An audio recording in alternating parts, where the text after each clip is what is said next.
Hello, hello, hello, and welcome to Commander Select. I'm Fran, and today we're going to be talking about Commander Legends.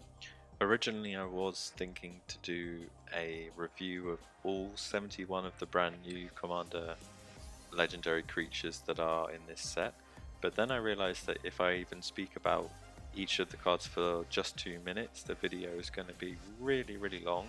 So I thought I'll just shorten it down to my favorite 11 in this set.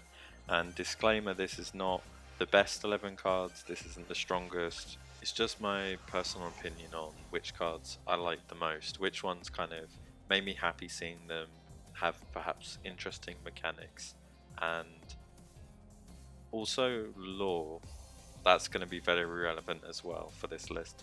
So yeah, I'd love to hear your top 11 cards as well, so please share them in the comments below, and without further ado, here we go. Coming in at number 11 we have Murloc of Scorched Thrash. He's 1 generic, 1 black, 1 red, 1 green. Legendary creature Vashino Shaman. He has Vigilance, and a player losing unspent mana causes that player to lose that much life. Pay 1 generic and tap, each player adds black, red, green, and he's a 4/4. So straight away this guy screams uniqueness as a commander. I don't think we've ever had any command like this before really, that gives your opponents mana and in doing so will potentially damage them. So that's immediately cool and deserving of being in a top 11 in my book. However, it's not actually a new mechanic, it's just something that got stopped and removed from Magic as a rule way back in 2010, which was Mana Burn.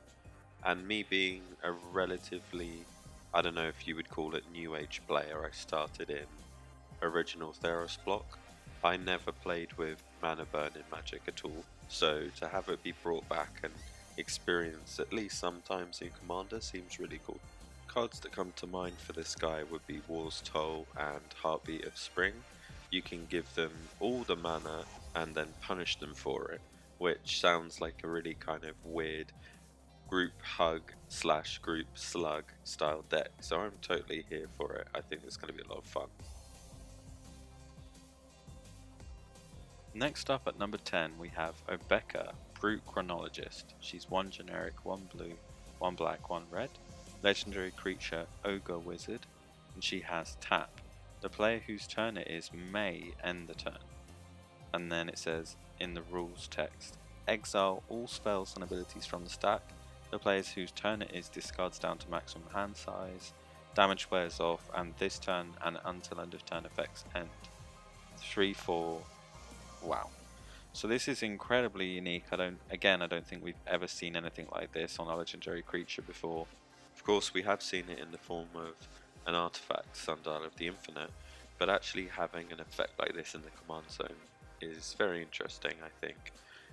You can't use this to end your opponent's turns against their will, unfortunately, but you can be political with it. You can try and make some deals. Maybe something's going down for one of your opponents and you can save them by ending their turn and preventing some bad spell for them, and maybe you're going to get a deal out of it. Well, you definitely should. Don't do that for free.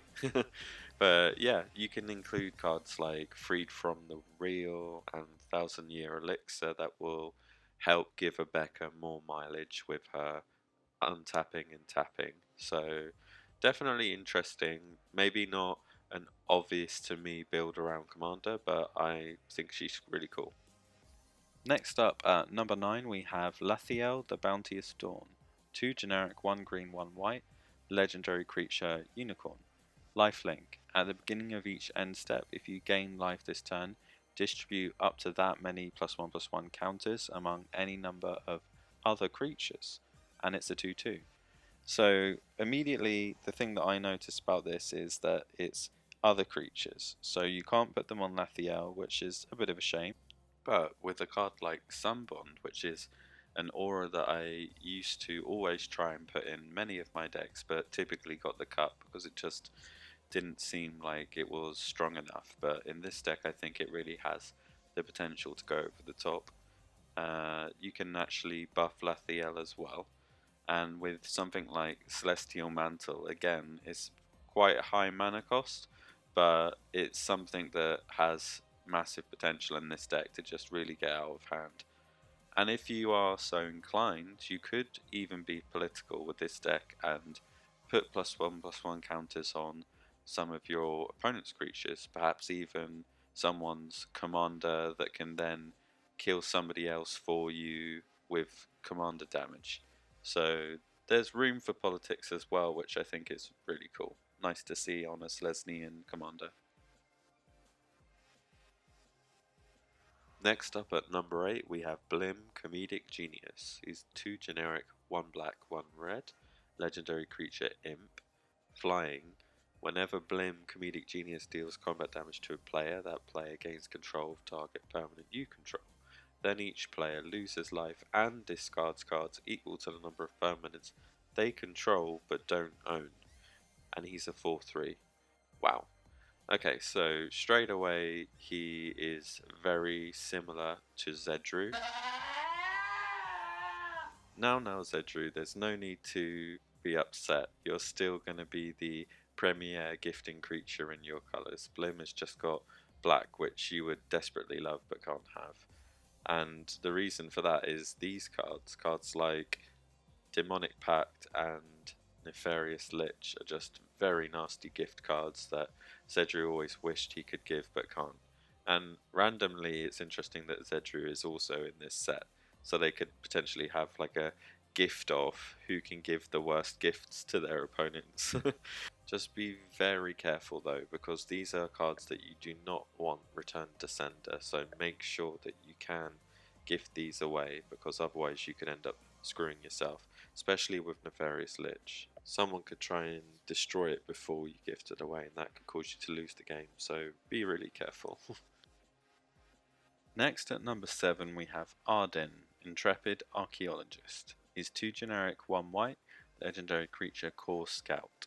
At the beginning of combat on your turn, you may attach any number of auras and equipment you control to target permanent or player. He has partner and he's a 2/2. So of course, one of the big appeals about this guy is getting around equipment costs. You have cards like Bloodforged Battle Axe, which would be great with him. You can just keep making more and more copies and equip them all for free. Just keep in mind that when you're equipping with his ability, you can only choose one creature and equip as many equipments to that one creature. Equipment that you control, by the way, as well. That's important too. You can't just shuffle your equipment around between all your creatures, so do be aware of the restrictions. However, the other aspect of this card that I think people overlook is the fact that he can move aura curses. So curses like Overwhelming Splendor could be particularly nasty, and one of the downsides of curses in Commander is that you curse someone and then they die and then the curse goes to the bin. But with this guy you can sort of move the curses around before someone's about to die, hopefully, and keep the curses going. So yeah, I definitely think he's interesting and one to watch. Next up at number 6 we have Belle, Spectral Sergeant. He's 2 generic, 1 red, 1 white, legendary creature Spirit Soldier, and he has note the converted mana cost of each card as it's put into exile. Belle, Spectral Sergeant's power is equal to the greatest number noted for it this turn. At the beginning of your upkeep, exile the top card of your library.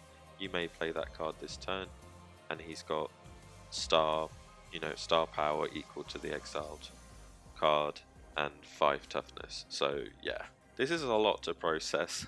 He's quite, again, a very unique card. Definitely something we've never seen before as a commander, and certainly something different for Boros. I am a Boros fan. I love an underdog color combination, and as of recent sets and this set, we've got some interesting cards that would work well with him, like Promise of Tomorrow from Commander Legends and Valakut Exploration, Zendikar Rising. So both of these have exiling effects that would synergize with him, but they also just seem like pretty decent cards that you can include regardless, which is always nice, you know. So you should get some decent value out of both, and this guy could be an interesting build around. Next up at number 5 we have a pair of partners, Helana Kessick Trapper and Helana Kessick Ranger. So Helana Kessick Trapper is 4 generic 1 red, legendary creature human scout with first strike, and she has tap, add an amount of red equal to the greatest power among creatures you control that enter the battlefield this turn, partner, and she's a 4/3. And then we have Helana Kessick Ranger, she's 3 generic 1 green, legendary creature human archer, reach, and whenever another creature enters the battlefield under your control, you may pay 2 generic. When you do, that creature deals damage equal to its power to target creature. She also has partner, and she's a 3/4.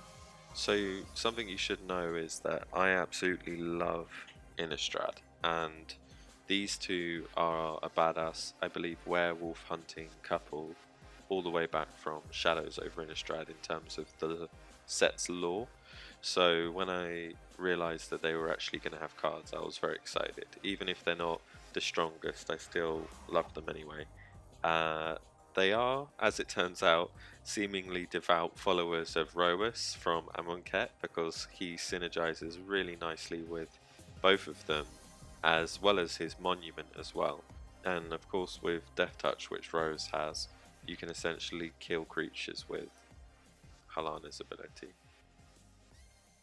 Next at number 4 we have Quaine, Itinerant Medler. He's 1 white, 1 blue, legendary creature rabbit wizard. He has tap, each player may draw a card. Then each player who drew a card this way gains 1 life. And he's a 1/3. So clearly this guy is a bit of a group hug style card, which I personally really like as a playstyle in Commander. I think it's a lot of fun. I know it's not everyone's cup of tea, but yeah, if you don't want to play this guy group hug, there are ways to make your opponents not benefit from him as much, or you benefit from him even more. You could have Narset, Pater of Veils, and you could have everyone's favourite, the Consecrated Sphinx, that would draw you an insane amount of cards. So there are certainly ways to kind of make you reap more rewards than your opponent. So he's very versatile. You can build him group hug, you can have group hug initially and then go a bit more control. Lots of different options with this guy. I personally probably wouldn't have him in the command zone and have him in the 99 instead in some of my other group hug decks. But yeah, I think seeing him in the command zone would definitely be interesting. And I mean, come on, he's a rabbit wizard. Like, need I say more, really? And now for something completely different. At number 3 we have Zara, Renegade Recruiter. She's 3 generic, 1 blue, 1 red. Legendary creature human, pirate, I love pirates, flying. Whenever Zara Renegade Recruiter attacks, look at defending player's hand. You may put a creature card from it onto the battlefield under your control, tapped and attacking that player or a planeswalker they control.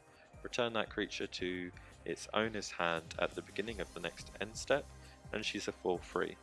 I mean, what's not to love? The idea that you can take your opponent's creatures, even if it's temporarily, and give them a taste of their own medicine is just very satisfying. And I do like the idea as well that you can potentially steal them indefinitely. You know, you can use things like Conjurer's Closet to get around the fact that you should normally return the creature and just take it straight from them. Of course, I kind of do want to try and use her in my Admiral Beckett Brass deck that's going to get updated with all the new tasty pirates that we've got in Commander Legends and Jumpstart. But I do think that Zara would make an amazing commander on her own. There's plenty of things you can do to keep the creatures that you're borrowing, or you can just use fling-like effects to really rub it in their face. Now at number 2 we have a Chroma, Vision of Exidor. She's 5 generic, 2 white, legendary creature Angel, flying, first strike, vigilance, trample.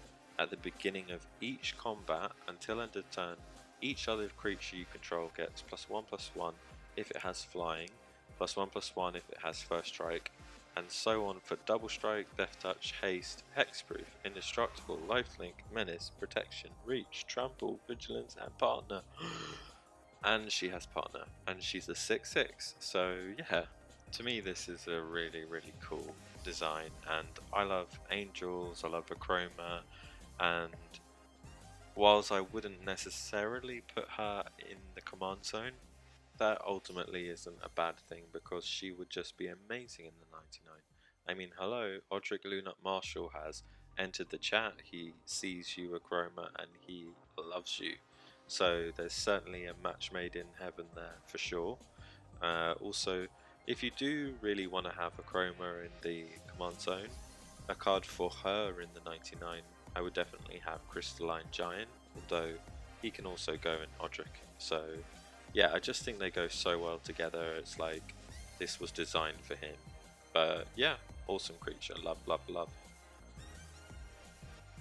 And now for the number 1 spot, we have Hans Eriksen.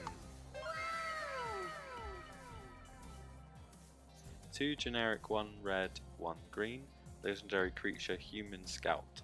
Whenever Hans Eriksen attacks, reveal the top card of your library. If it's a creature card, put it onto the battlefield tapped and attacking defending player or planeswalker they control.